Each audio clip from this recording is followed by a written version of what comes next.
Hey guys, it's Janice. Welcome back to my channel. So I graduated from my nursing degree with a 4.0 GPA over 100 something credits, and I wasn't always a perfect student. Success can be learned. So here are my tips to help you be more successful in your studies.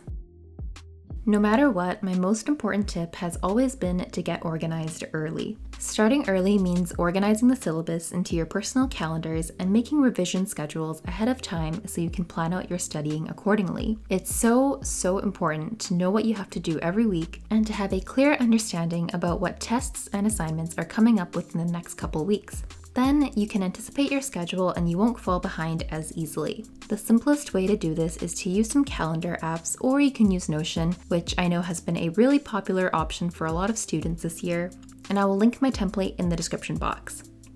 If you know what you need to do, you can plan out your time accordingly instead of having to be like, oh crap, I didn't know we had a bio quiz tomorrow. The next most important tip is to start strong. Now, starting strong is a part that not everyone talks about, but I think of it as a cheat code for most courses. In other words, work smart and not hard. If you can invest your energy into the first few graded assignments and exams and get higher grades, then you can most likely slack off a little bit in the latter half of the semester and still end up with a pretty awesome grade. For most of my college semesters, I was super energetic at the beginning. I felt motivated, got high 80s to 90s, and when the final exams and presentations came, I knew that I could get 70s or low 80s and still end up with about a 90 in the end. By the way, this is a really great website for you guys to calculate your grades. It will predict what you'll need in the upcoming assignments in order to pass the course with an A or A+, whatever you put in. So here I basically show that if you achieve high marks on the first few items in the course, you no longer need to try that hard in the second half of the term.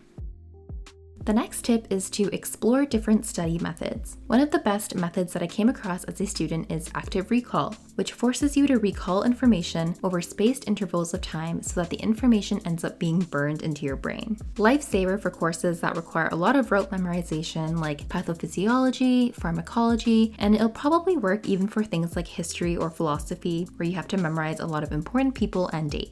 I won't talk too much about active recall here because there are already quite a few videos on YouTube that discuss this technique. If not active recall, try taking notes using a different method, such as the Cornell note-taking system. I have lots of free paper templates for download, and I know a lot of people on the Instagram study community have found this helpful as well. It definitely sparked a lot more enthusiasm in me when taking notes from a textbook or article, etc. The next tip is often overlooked in terms of getting a 4.0 GPA, but it's actually to improve your communication and diversify your vocabulary. The reason why this is so important is, aside from writing awesome papers, it will help you feel more confident when approaching tasks, working with people, communicating your ideas, and overall leave good impressions and boost your self-efficacy. A great tool to help you improve your communication is by using a tool like Grammarly. Grammarly is a digital writing assistant that is available on the iPad through the App Store. Grammarly comes with both a keyboard and an editor when installed. The keyboard can be activated via your iPad settings as a third-party keyboard, and it'll be ready to use in pretty much all the apps you need for work. The editor, on the other hand, allows you to copy and paste your text, for instance, a discussion post, and start improving your writing from there. With the free version, Grammarly identifies spelling and grammar errors and makes suggestions to help you correct them. It can find synonyms for you and also predict text.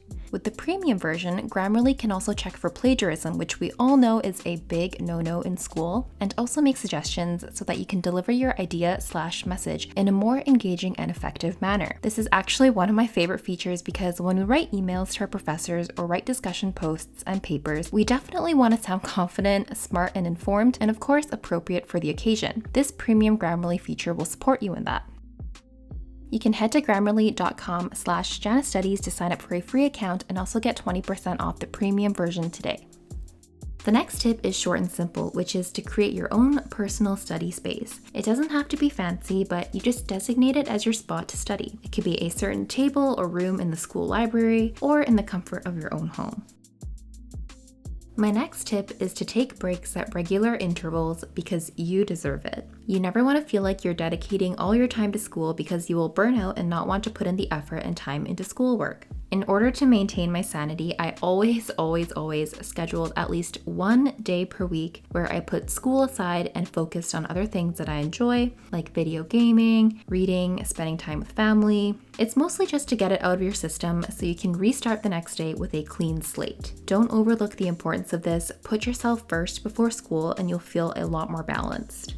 Lastly, I would recommend you guys to join the StudyGram community to hold yourselves accountable. I largely attribute my success in school to the StudyGram community. You get to meet a lot of people from all around the world, find people studying the same subjects as you, and you will also find opportunities to learn and share resources and study tips with others. I highly recommend it. If you haven't checked it out already, I will leave a link to my Instagram down below. So that's it for my study tips. I hope you guys found some of these motivating for you. Just remember to have a growth mindset versus a fixed mindset, and know that you can learn to be smart, you can learn to be successful, and you can learn to be confident. So if you guys enjoyed this video, please give it a thumbs up, leave a comment, and hit the subscribe button so you don't miss any of my videos. I'll see you guys next time.